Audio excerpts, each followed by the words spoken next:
Hi everyone, welcome to Tamil Keralam. അപ്പോൾ നമുക്ക് സ്ട്രൈറ്റായിട്ട് വീഡിയോയിലായിട്ട് കിടക്കാം. അപ്പോൾ ഈ വീഡിയോ ഇച്ചിരി ലേറ്റായിട്ടാണ് വരുന്നത്. ഇന്ന് ചൊവ്വാഴ്ച, നാളെയാണ് ക്രിസ്മസ്. അപ്പം ചൊവ്വാഴ്ച കാലത്തെ ബ്രേക്ക്ഫാസ്റ്റൊക്കെ കഴിഞ്ഞതിന് ശേഷം ഞാൻ കുറച്ച് ബീഫ് ഉണ്ടാക്കുന്നുണ്ട്. അപ്പോൾ നാളത്തെ കുക്കിങ്ങിനും ആവശ്യമായിട്ടുള്ള ഇഞ്ചി വെളുത്തുള്ളി പേസ്റ്റൊക്കെ ഇന്ന് തന്നെ ഞാൻ അടിച്ചു വയ്ക്കുവാണ്. കാരണം ഇന്ന് നാളെ എല്ലാം നോൺ വെജ് ഒരുപാട് നമ്മൾ ഉണ്ടാക്കും. അതിനാവശ്യമുള്ള ഇഞ്ചിയൊക്കെ ഞാനൊന്ന് അരച്ച് വെച്ചിട്ടുണ്ട്. അപ്പോൾ ഇത് കഴിഞ്ഞിട്ട് എനിക്ക് അമ്മയുടെ വീട്ടിലൊന്ന് പോകണം. അപ്പം എല്ലാ ക്രിസ്മസിൻ്റെ അന്ന് പോവും, അല്ലെന്ന് തലേന്ന്, അല്ലെന്ന് പിറ്റേന്ന്, അങ്ങനെ ഏതെങ്കിലും നമുക്ക് സമയം ഒത്തു വരുന്നതനുസരിച്ച് പോകാറുണ്ട്. അപ്പോൾ എനിക്ക് ഈ പ്രാവശ്യം ഇന്നാണ് പോകുന്നത്, ചൊവ്വാഴ്ച, അതായത് നാളെ ക്രിസ്മസ്, ഇന്ന് എനിക്ക് പോകണം. അപ്പോൾ അതിന് മുമ്പ് കുക്കിംഗ് എല്ലാം റെഡിയാക്കി വെക്കണം. അങ്ങനെ ബീഫിന് ആവശ്യമുള്ള കാര്യങ്ങളെല്ലാം ചേർത്ത് കൊടുത്തിട്ടുണ്ട്. ഇപ്പം ഇഞ്ചി വെളുത്തുള്ളി പേസ്റ്റ് ചേർത്തിട്ട് നന്നായിട്ട് വഴറ്റി കൊടുക്കുവാണ്. ഇനി ഇതിൽ മല്ലിപ്പൊടി, മുളക് പൊടി, ഗരം മസാല ഇതൊക്കെ ചേർത്തിട്ട് നന്നായിട്ട് മിക്സാക്കിയിട്ട് ഞാൻ കുറച്ച് ചൂടുവെള്ളം ചേർത്തിട്ട് പിന്നെ ഇത് മിക്സാക്കി കൊടുത്തതിന് ശേഷം ഞാനത് കുക്കറിലേക്ക് മാറ്റുവാണ്. കാരണം ഞാൻ വീഡിയോ എടുക്കാനായിട്ട് വേണ്ടിയാണ് ഈ പാത്രത്തിലായിട്ട് ചെയ്തത്. ഇപ്പോൾ കുക്കറിലാകുമ്പോൾ അത്ര വ്യക്തമായിട്ട് കാണാൻ പറ്റില്ല. അപ്പോൾ ഇത് നമുക്ക് നന്നായിട്ട് മിക്സാക്കിയിട്ട് കുക്കറിലോട്ട് മാറ്റാം. ഇതിൽ വേറെ ഒന്നും ഞാൻ ചേർക്കുന്നില്ല, തേങ്ങ അരച്ചോ തേങ്ങാപ്പാലോ അങ്ങനെ ഒരു ഐറ്റം ഞാൻ ചേർക്കുന്നില്ല. അപ്പം നമ്മുടെ ബീഫ് ഇവിടെ റെഡിയായി, നല്ല കളറുണ്ട്. ഇനി നമുക്കിത് മിക്സാക്കി കൊടുത്തിട്ട് ഉച്ചഭക്ഷണം കഴിച്ചിട്ട് അതിന് ശേഷമാണ് അമ്മയുടെ വീട്ടിൽ പോകുന്നത്. വൈകുന്നേരം അവിടെ നിന്ന് കഴിക്കും, അമ്മയുടെ വീട്ടിൽ നിന്ന് കഴിക്കും. ഞാൻ ഉച്ച കഴിഞ്ഞിട്ട് വരുമെന്നാണ് പറഞ്ഞിരുന്നത് അമ്മയോട്. അങ്ങനെ ഞങ്ങൾ ലഞ്ചൊക്കെ കഴിഞ്ഞതിന് ശേഷം അമ്മയുടെ വീട്ടിലോട്ട് ഇറങ്ങി. അപ്പം ഞങ്ങളുടെ വീട്ടിൽ നിന്ന് ഒരു 2-3 കിലോമീറ്റർ അടുത്താണ് അമ്മയുടെ വീട്. ഇടയ്ക്കിടയ്ക്ക് പോകാറുണ്ട്. എന്നാലും ഇതുപോലെ ഫംഗ്ഷൻ ടൈമിലൊക്കെ നമുക്ക് വീട്ടിലോട്ട് പോകുമ്പം ഒരു പ്രത്യേക ഫീലാണ്. അങ്ങനെ ഞങ്ങൾ വീട്ടിൽ ചെന്ന് എത്തിയതും ആദ്യം എപ്പോഴും പോയാലും ആദ്യം കാണുന്നത് കോഴികളാണ്. അപ്പോൾ കുറേ നേരം അവിടെ നിന്ന് കോഴികളൊക്കെ കണ്ടിട്ട് അതിന് ശേഷമാണ് വീട്ടിനകത്ത് കയറുന്നത്. അപ്പോൾ ഇതൊക്കെ പപ്പയുടെ സെറ്റപ്പാണ്, ഈ കോഴി വളർത്തലൊക്കെ. പിന്നെ കുറച്ച് വാഴയൊക്കെ ഉണ്ട്, ചെടികൾ, അങ്ങനെയൊക്കെ കുറച്ച് ഐറ്റങ്ങളുണ്ട്. അപ്പം ഞങ്ങളുടെ വീട്ടിലൊക്കെ വീടും റോഡിൻ്റെ അടുത്തുള്ള വീടാണ്. അപ്പോൾ ഇതുപോലെ കോഴികളൊക്കെ വളർത്താൻ പറ്റില്ല. അപ്പം ഇവിടെ വരുമ്പോൾ എനിക്ക് ഇത് കുറേ നേരം കണ്ടുകൊണ്ടിരിക്കാൻ ഭയങ്കര ആഗ്രഹമാണ്.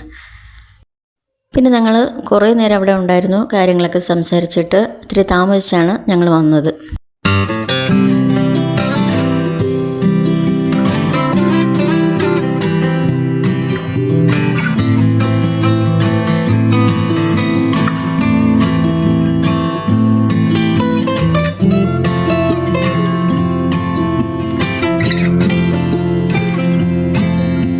അങ്ങനെ വന്ന കൈയോടെ തന്നെ കേക്ക് ഉണ്ടാക്കാമെന്ന് വിചാരിച്ചു.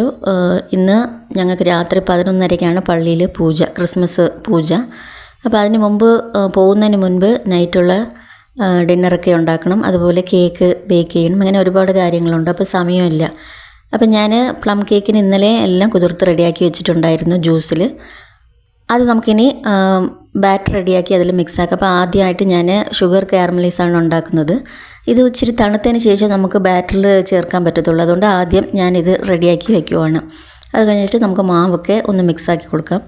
അപ്പോൾ ഷുഗർ ഒന്ന് നന്നായിട്ട് കലക്കി എടുത്തതിന് ശേഷം കുറച്ച് ചൂടുവെള്ളം ഞാൻ ചേർക്കുന്നുണ്ട്. നമ്മൾ പച്ചവെള്ളം ചേർക്കുവാണെങ്കിൽ ഉടൻ തന്നെ കട്ടി പിടിക്കും.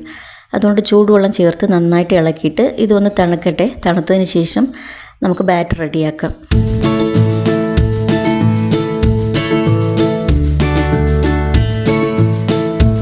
പ്ലം കേക്ക് മറ്റ് കേക്കുകളൊക്കെ നമ്മൾ ഉണ്ടാക്കുന്നത് പോലെ വളരെ എളുപ്പം തന്നെയാണ്, പെട്ടെന്ന് നമുക്ക് ചെയ്യാൻ പറ്റും. ഒരു കാര്യം, തലേന്ന് തന്നെ നമുക്ക് ജ്യൂസിൽ ഡ്രൈ ഫ്രൂട്ട്സൊക്കെ ഒന്ന് മിക്സാക്കി വെക്കണം, അത്രയേ ഉള്ളൂ. അപ്പം ഞാൻ 3 മുട്ട എടുത്തിട്ടുണ്ട്. ഇന്ന് 1 കിലോ കേക്കാണ് ഞാൻ ഉണ്ടാക്കുന്നത്. അപ്പം 2 കപ്പ് മാവ് എടുക്കാൻ പോകുന്നുണ്ട്.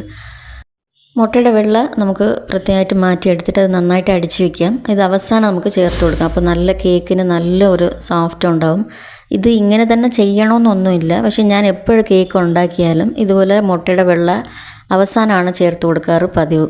എന്നാലും നല്ലൊരു സോഫ്റ്റായിട്ട് എനിക്ക് തോന്നും, അതുകൊണ്ടാണ് ഇങ്ങനെ ചെയ്യുന്നത്. വെള്ളം അടിച്ച് മാറ്റിയതിന് ശേഷം നമുക്ക് മഞ്ഞക്കരു നന്നായിട്ട് ഇതുപോലെ അടിച്ചു കൊടുക്കാം. അതിന് ശേഷം ബട്ടർ, പിന്നെ വെനില എസൻസ്, ഇതൊക്കെ നന്നായിട്ടൊന്ന് അടിച്ചതിന് ശേഷം ആവശ്യമുള്ള ഷുഗർ പൊടിച്ചിട്ട് നമുക്ക് ചേർത്ത് കൊടുക്കാം. അപ്പോൾ എല്ലാം ഞാൻ വളരെ ധൃതിയിലാണ് ഉണ്ടാക്കുന്നത്. ഒന്നും സമയമില്ല, ഒട്ടും സമയമില്ല. കാരണം ഒരുപാട് ജോലികൾ ഇനിയും ഉണ്ട്. അതുകൊണ്ട് പെട്ടെന്ന് എല്ലാം കയ്യിൽ കിട്ടുന്നത് പോലെ പെട്ടെന്ന് എല്ലാം ഞാൻ ചേർത്ത് കൊടുക്കുകയാണ്. അപ്പോൾ അങ്ങനെ ഷുഗർ ചേർത്ത് കൊടുത്തിട്ടുണ്ട്. ഇനി ഇത് നന്നായിട്ട് മിക്സ് ആക്കിയിട്ട് അപ്പം ഞാൻ ഷുഗർ ഇച്ചിരി കുറച്ചാണ് എടുത്തിരിക്കുന്നത്. കാരണം നമ്മൾ ഷുഗർ കാരമലൈസ് ചെയ്ത് ചേർത്ത് കൊടുക്കുന്നുണ്ട്. അതുപോലെ ജ്യൂസിലും നമ്മൾ ഡ്രൈ ഫ്രൂട്ട്സൊക്കെ കുതിർത്ത് വെച്ചിരുന്നില്ല, ആ ജ്യൂസിലും ഒരുപാട് ഷുഗർ ചേർത്തിട്ടുണ്ട്. അതുകൊണ്ട് ഞാൻ ഇച്ചിരി കുറച്ചേ എടുക്കുന്നുള്ളൂ.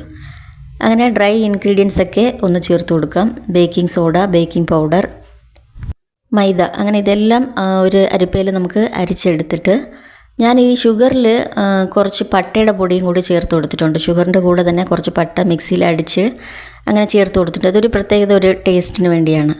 അങ്ങനെ ഇതെല്ലാം എടുത്തിട്ട് നമുക്കിത് നന്നായിട്ട് മിക്സാക്കി കൊടുക്കാം. ആവശ്യം പോലെ നമുക്ക് ഷുഗർ കാരമലൈസ്ഡ് ചേർത്ത് കൊടുക്കാം. അത് കഴിഞ്ഞിട്ട് കുറച്ച് വേണമെങ്കിൽ ഈ ഡ്രൈ ഫ്രൂട്ട്സ് നമ്മൾ കുതിർത്ത് വെച്ചിരിക്കുന്ന ജ്യൂസും നമുക്ക് ആഡ് ചെയ്ത് കൊടുക്കാം. അത് ബാറ്ററിൻ്റെ കൺസിസ്റ്റൻസി അനുസരിച്ചാണ് നമുക്കിതൊക്കെ ചേർത്ത് കൊടുക്കേണ്ടത്. അങ്ങനെ ഇത് നന്നായിട്ട് മിക്സാക്കി കൊടുത്തിട്ടുണ്ട്. ഇപ്പം ബാറ്റർ റെഡിയായി, ഏകദേശം റെഡിയായി. ഇനിയാണ് നമുക്കിതിൽ ഡ്രൈ ഫ്രൂട്ട്സൊക്കെ ചേർത്ത് കൊടുക്കേണ്ടത്.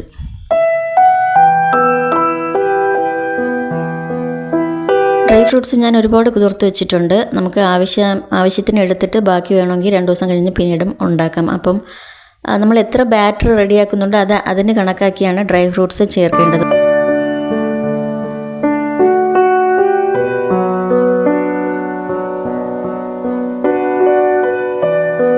ഇപ്പോൾ എല്ലാം നന്നായിട്ട് മിക്സാക്കി കൊടുത്തിട്ടുണ്ട്. ഇനി അവസാനം ഞാൻ മുട്ടയുടെ വെള്ള ചേർക്കുവാണ്. ഇത് നമുക്ക് അടിച്ച് പതപ്പിച്ച് അങ്ങനെ ചേർക്കേണ്ട, വളരെ സ്മൂത്തായിട്ട് മിക്സാക്കി കൊടുത്താൽ മതി. ബാറ്റർ റെഡിയായി. അപ്പോൾ ബാക്കി ഇത്രയും ഡ്രൈ ഫ്രൂട്ട്സ് വന്നിട്ടുണ്ട്. അപ്പോൾ ഞാനിനി ഒരു 2 ദിവസം കഴിഞ്ഞ് അല്ലെങ്കിൽ ന്യൂ ഇയറിനായിട്ട് മറ്റൊരു കേക്ക് ഉണ്ടാക്കും. മറ്റൊരു കേക്ക് അത്ര വലിയ കേക്കിലായിട്ട് പറ്റില്ല, ഒരു ചെറിയ കേക്ക് നമുക്ക് ഉണ്ടാക്കാൻ പറ്റും. അപ്പം ഇനി ഇത് നമുക്ക് ടിന്നിലോട്ട് ഒഴിക്കണം. ഞാൻ 1 കിലോയുടെ ടിന്നാണ് ഇന്ന് എടുത്തിട്ടുള്ളത്. അപ്പോൾ അതിൽ നന്നായിട്ട് നമുക്ക് ബട്ടറൊക്കെ തേച്ചിട്ട് പിന്നെ കുറച്ച് മാവ് വിതറി കൊടുക്കണം. അത് കഴിഞ്ഞിട്ട് ബാക്കിയുള്ള മാവൊക്കെ നമുക്ക് തട്ടിയെടുക്കാം. ഇത് നമ്മൾ ബട്ടർ പേപ്പറിന് പകരം ചെയ്യുന്ന ഒരു പ്രോസസ്സാണ്. അപ്പം ടിന്നിലോട്ട് മാവ് മാറ്റി കഴിഞ്ഞു. ഇനി നമുക്കിത് കുക്കറിൽ വെച്ചാണ് ഞാനിത് ബേക്ക് ചെയ്യുന്നത്. എൻ്റെ അവൻ കേടായി കിടക്കുവാണ്. അവൻ ഉണ്ടായിരുന്നാലും കൂടുതൽ ബേക്കിംഗ് ഒക്കെ അതായത് കേക്കൊക്കെ കുക്കറിൽ വെച്ചാണ് ഉണ്ടാക്കുന്നത്. അപ്പം ഈ കുക്കർ കേക്ക് ഉണ്ടാക്കാനായിട്ട് മാറ്റി വെച്ചിരിക്കുന്ന ഒരു കുക്കറാണ്, പഴയ കുക്കർ. അപ്പോൾ ഇതിൽ കുറച്ച് ഉപ്പിട്ടിട്ടുണ്ട്. അതിൻ്റെ പുറത്ത് ഒരു ചെറിയ സ്റ്റാൻഡ്, അതിൽ ഞാൻ ടിന്ന് ഇറക്കി വെച്ചിട്ടുണ്ട്. ആ സമയത്തായിരുന്നു എൻ്റെ ചേട്ടത്തി വന്നത്. അവരും ഒരു പ്ലം കേക്ക് കൊണ്ടുവന്നിട്ടുണ്ടായിരുന്നു. അവർ പ്രത്യേകമായിട്ട് ഓർഡർ ചെയ്ത് വാങ്ങിച്ചതാണ്. അപ്പോൾ എല്ലാ വർഷവും കൊണ്ടുവരുന്നതാണ്. എല്ലാ വർഷം കൊണ്ടുവന്നാലും ഞാനും വീട്ടിൽ തന്നെ ഒരു പ്ലം കേക്ക് ചെയ്യാറുണ്ട്.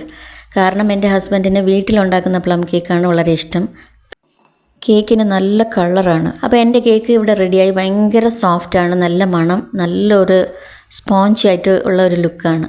അപ്പോൾ ഇന്ന് രാത്രി നമ്മൾ പള്ളിയിൽ പോകുന്നതിന് മുമ്പ് തന്നെ ഇത് തീരുമെന്നാണ് എനിക്ക് തോന്നുന്നത്.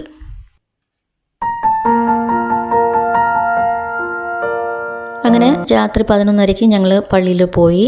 ഭയങ്കര ക്രൗഡാണ്. അപ്പോൾ രാത്രി മാസിനൊക്കെ ഒരുപാട് ആൾക്കാർ വരാറുണ്ട്. ഞങ്ങൾക്ക് പള്ളിയിൽ കാലത്തും വൈകുന്നേരമൊക്കെ പൂജയുണ്ട്. എന്നാലും ഈ സ്പെഷ്യൽ മാസ്, അതായത് ക്രിസ്മസ്, ന്യൂ ഇയർ ഇങ്ങനത്തെ മാസൊക്കെ ഒന്നേ ഉണ്ടാവുള്ളൂ. അതുകൊണ്ട് ഒരുപാട് ആൾക്കാരുണ്ടാവും. അങ്ങനെ നൈറ്റ് ഭയങ്കര പടക്കമൊക്കെ ഉണ്ടായിരുന്നു, നല്ല കമ്പമൊക്കെ ഇങ്ങനെ കണ്ട്, മാസിൻ്റെ ഇടയ്ക്ക് കമ്പമൊക്കെ ഉണ്ടായിരുന്നു. അതൊക്കെ കണ്ടിട്ട് ഞങ്ങൾ വീട്ടിൽ തിരിച്ചെത്തിയപ്പം 2 മണിയൊക്കെ ആയി. ഫ്രണ്ട്സിനൊക്കെ കണ്ട്, കാരണം ഒരുപാട് ആൾക്കാരുണ്ടാവുമല്ലോ, ഫ്രണ്ട്സൊക്കെ തീർച്ചയായിട്ടും വരും. അവരോടൊക്കെ സംസാരിച്ചിട്ട് കുറേ നേരം അവിടെ സ്പെൻഡ് ചെയ്തിട്ട് അങ്ങനെ വീട്ടിലെത്തി. അപ്പോൾ ആദ്യം ഞങ്ങളുടെ കേക്ക് ഞങ്ങൾ പോകുന്നതിന് മുൻപ് തന്നെ ഞങ്ങൾ കുറേ എടുത്ത് കഴിച്ചു. അതുകൊണ്ട് കട്ട് ചെയ്യുന്ന പാവത്തിൽ അതില്ല. അതുകൊണ്ട് ചേട്ടത്തി കൊണ്ടുവന്ന കേക്കാണ് ആദ്യം ഞങ്ങൾ കട്ട് ചെയ്തത്. പിന്നെ അത് കഴിഞ്ഞിട്ട് ഞങ്ങൾ വീട്ടിലുണ്ടാക്കിയത് കട്ട് ചെയ്ത്. ഭയങ്കര സോഫ്റ്റാണ്. ഹസ്ബൻഡിന് വളരെ ഇഷ്ടപ്പെട്ടു കേക്ക്.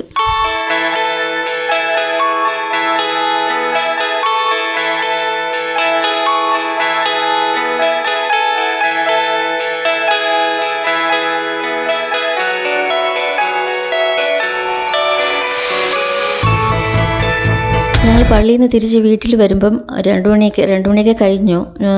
പള്ളിയുടെ അടുത്ത് തന്നെ ഞങ്ങളുടെ വീട്. അപ്പോൾ വീട്ടിൽ വന്നതിന് ശേഷം കേക്കൊക്കെ കട്ടാക്കി കഴിച്ചിട്ട് പിന്നെ ഫ്രണ്ട്സിനും ഫാമിലി മെമ്പേഴ്സിനൊക്കെ ക്രിസ്മസ് വിഷസൊക്കെ അയച്ചിട്ട് ചെന്ന് കിടന്നപ്പം 4 മണിയൊക്കെ ആയി. അപ്പോൾ ഈ പുൽക്കൂട് സെറ്റാക്കുന്നതൊക്കെ കഴിഞ്ഞ വീഡിയോയിൽ ഞാൻ കുറച്ച് കാണിച്ചിട്ടുണ്ടായിരുന്നു. വളരെ സിമ്പിളായിട്ടാണ്. എല്ലാ വർഷവും കുറച്ച് വലിയ ടേബിളിലൊക്കെയാണ് സെറ്റാക്കുന്നത്. ഈ വർഷം അങ്ങനെ അത്രയ്ക്കൊന്നും ചെയ്തിട്ടില്ല. ചെറിയൊരു ടേബിൾ ഇട്ടിട്ട് വളരെ സിമ്പിളായിട്ട് കുറച്ച് പുല്ലൊക്കെ വാങ്ങിച്ച്, അതായത് ഉണക്കപ്പുല്ലൊക്കെ വാങ്ങിച്ച് ഒരു കോർണറിൽ ചെറുതായിട്ടൊന്ന് സെറ്റാക്കി വെച്ചിട്ടുണ്ട്, അത്രയേ ഉള്ളൂ. പിന്നെ സ്റ്റാച്യൂസൊക്കെ അതിന് സ്ഥലങ്ങളിൽ എടുത്ത് വെച്ചിട്ടുണ്ട്, ഇത്രയേ ഉള്ളൂ. പിന്നെ ഞങ്ങൾ കാലത്ത് 4 മണി കിണറിലൊക്കെ ചെന്ന് കിടന്നത്. പിന്നെ അത് കഴിഞ്ഞിട്ട് എണീറ്റപ്പം കുറേ സമയമായി, ഇച്ചിരി താമസിച്ചാണ് എണീറ്റത്. എല്ലാ വർഷവും അങ്ങനെ തന്നെയാണ്. ക്രിസ്മസ് ന്യൂ ഇയറൊക്കെ കാലത്ത് എണീക്കുമ്പം ഒരുപാട് സമയം ലേറ്റാവും. പിന്നെയുള്ള പണികളൊക്കെ ഭയങ്കര തിരക്കിലായിരിക്കും. ബ്രേക്ക്ഫാസ്റ്റും ലഞ്ചും ഒക്കെ ഭയങ്കര ഫാസ്റ്റായിട്ടാണ് ഉണ്ടാക്കുന്നത്.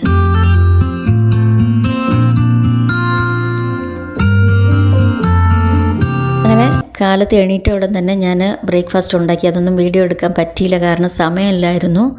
അപ്പോൾ ഇഡ്ഡലിയും ചിക്കൻ കറിയുമാണ് ഞാൻ കാലത്ത് ഉണ്ടാക്കിയത്. അതൊരു വശം റെഡിയാകുന്ന ഇടയ്ക്ക് തന്നെ ഞാൻ കുറച്ച് പായസത്തിനുള്ള സാധനങ്ങളൊക്കെ അടുപ്പത്തിട്ടു. കാരണം നമ്മൾ ബ്രേക്ക്ഫാസ്റ്റ് കഴിക്കുന്നതിൻ്റെ ഇടയ്ക്ക് തന്നെ പായസം റെഡിയാവും. അതിന് വേണ്ടിയാണ് കുറച്ച് നെയ്യിൽ മുന്തിരിപ്പരിപ്പൊക്കെ വറുത്തെടുത്തതിന് ശേഷം കുറച്ച് ജവ്വരി ഞാനതിൽ ചേർക്കുന്നുണ്ട്. അപ്പോൾ ഇന്നലെ കിടന്നപ്പം താമസിച്ചതുകൊണ്ട് എണീക്കാനും താമസിച്ചു. അങ്ങനെ പെട്ടെന്ന് എല്ലാം ഹറിബറിയിലാണ് നടക്കുന്നത്. ഇപ്പോഴും നല്ല ഉറക്കം വരുന്നുണ്ട്. എല്ലാം ജോലികളും കഴിഞ്ഞതിന് ശേഷം ചെന്ന് കിടന്ന് ഉറങ്ങണമെന്നുണ്ട്. ജവ്വരി നെയ്യിൽ കിടന്ന് നന്നായിട്ട് മുരിഞ്ഞതിന് ശേഷം സേമിയ, വറുത്ത സേമിയാണ് ചേർത്ത് കൊടുക്കുന്നത്. ഇതും നന്നായിട്ട് മിക്സാക്കിയിട്ട് ഇച്ചിരി നെയ്യിൽ വറുത്തിട്ട് നമുക്ക് ആവശ്യമുള്ള പാല് ചേർത്ത് വേവിക്കാം.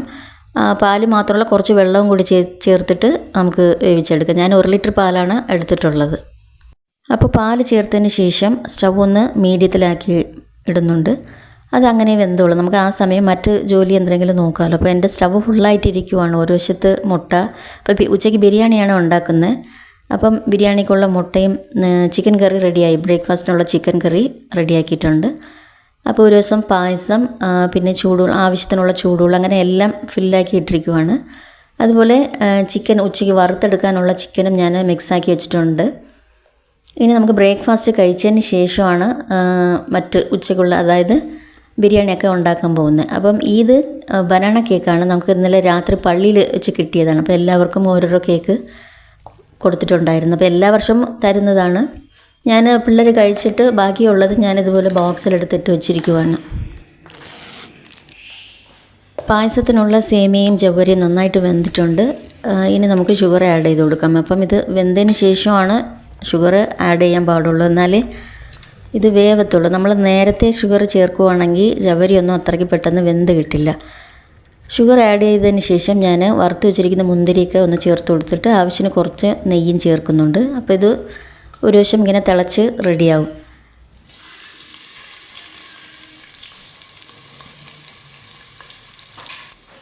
അപ്പോൾ എല്ലാവരും എണീറ്റു, ബ്രേക്ക്ഫാസ്റ്റൊക്കെ എല്ലാവരും കഴിച്ചു. അപ്പോൾ ഉച്ചയ്ക്കുള്ള പണി, അതായത് ബിരിയാണിയൊക്കെ ഉണ്ടാക്കുന്ന പണി തുടങ്ങി. ഞാൻ കുറച്ച് നെയ്യിൽ ആദ്യം കുറച്ച് സവാള വറുത്ത് കോരിയെടുക്കുവാണ്. അത് കഴിഞ്ഞിട്ട് കുറച്ച് പട്ട, ഗ്രാമ്പ്, ഏലം ഇതൊക്കെ ചേർത്തിട്ട് കുറച്ച് പച്ചമുളക്, പിന്നെ കുറച്ച് സവാള, ഇത് നന്നായിട്ട് മിക്സാക്കിയതിന് ശേഷം നമുക്ക് ചിക്കനൊക്കെ ചേർത്ത് കൊടുക്കാം. അപ്പോൾ ഇന്ന് സവാള ഞാൻ അരിഞ്ഞല്ല ചേർക്കുന്നത്, ചോപ്പറിലിട്ടിട്ടാണ് ചേർക്കുന്നത്. വളരെ കുഞ്ഞായിട്ട് നമുക്ക് കിട്ടും, പെട്ടെന്ന് നമുക്ക് ജോലി തീരും. അതിന് വേണ്ടിയാണ് ഞാൻ ചോപ്പറിലിട്ടത്. അല്ലാതെ എനിക്ക് ഇത് മറ്റു ദിവസങ്ങളിലേക്ക് ചോപ്പറിലിടുന്നത് അത്ര ഇഷ്ടമില്ല, അരിഞ്ഞ് ചേർക്കുന്നതാണ് എനിക്കിഷ്ടം. അപ്പോൾ ഇന്ന് എല്ലാം കൂടി താമസിച്ചല്ലോ, അപ്പോൾ പെട്ടെന്ന് ജോലികൾ തീരാൻ വേണ്ടിയാണ് ഇതിൽ ഇട്ടുണ്ടാക്കുന്നത്.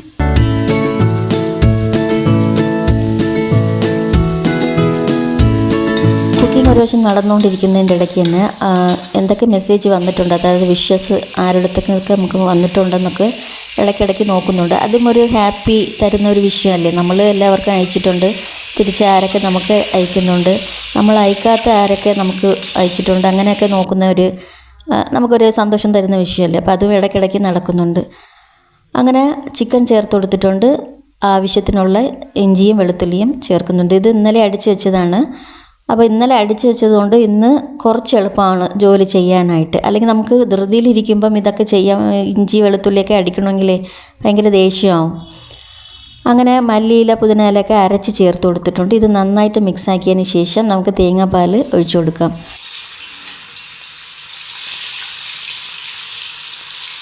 അപ്പോൾ സ്റ്റൗവിൽ 2-3 ബർണർ ഫ്രീ ആയിട്ടിരിക്കുവാണ്. ഈ സമയത്ത് നമുക്ക് ചിക്കൻ ഫ്രൈ ഒന്ന് റെഡിയാക്കാം. അപ്പോൾ ഒരു വശം ബിരിയാണി റെഡിയാവുന്നുണ്ട്, മറ്റൊരു വശത്ത് ഫ്രൈയും കൂടി റെഡിയാവുന്നുണ്ട്. ഇനി നമുക്ക് ബിരിയാണിക്ക് പാൽ ആവശ്യമാണല്ലോ, അതിനുവേണ്ടി തേങ്ങ കട്ട് ചെയ്തെടുക്കുവാണ്. അപ്പോൾ പാൽ കൊണ്ട് തന്നെ നമുക്ക്, അതായത് തേങ്ങാ പാൽ കൊണ്ട് തന്നെ നമുക്ക് ഉണ്ടാക്കണമെന്നില്ല. തേങ്ങാപ്പാൽ ചേർക്കുമ്പോൾ കുറച്ചുകൂടി ഒരു പ്രത്യേക ടേസ്റ്റ് കിട്ടും. അതിന് വേണ്ടിയാണ് ഞാൻ എപ്പോഴും തേങ്ങാപ്പാൽ ചേർത്താണ് ഉണ്ടാക്കുന്നത്. അപ്പോൾ അങ്ങനെ തേങ്ങ അരച്ച് പാലെടുത്തിട്ടുണ്ട്. ഇനി നമുക്ക് അളന്ന് ചേർക്കാം. എടുത്തു വച്ചിരിക്കുന്ന അരിയുടെ അളവനുസരിച്ച് നമ്മൾ തേങ്ങാപ്പാൽ ചേർക്കുന്നുണ്ട്.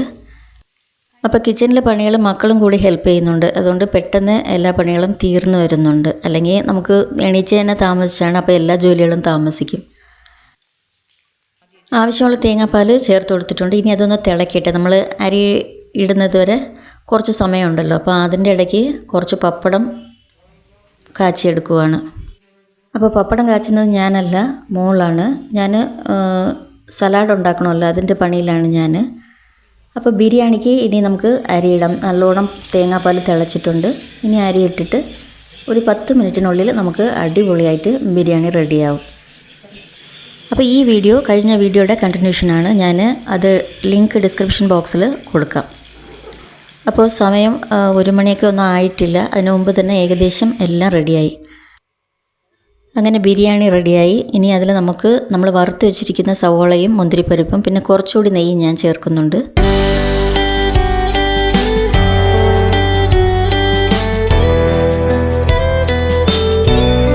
കുറച്ച് മല്ലിയിലയും ചേർത്ത് കൊടുക്കാം. അപ്പോൾ നമ്മൾ കഴിക്കുന്നതിനെ കാട്ടിലും ഇതുപോലെ ചെയ്തെടുക്കുമ്പോഴാണ് ഒരു സന്തോഷമല്ലേ. കഴിക്കുന്നത് സന്തോഷം തന്നെയാണ്. നമ്മളിത് പെർഫെക്റ്റായിട്ട് ചെയ്ത് കിട്ടുമ്പോൾ തന്നെ മനസ്സിനൊരു എന്തോ ഒരു സാറ്റിസ്ഫൈഡ് ഫീലാണ്. ഇനി കുറച്ചുകൂടി നെയ്യ് കൂടി ചേർത്ത് കൊടുത്തിട്ട് നമുക്കിനി ടേബിളിലോട്ട് മാറ്റാം.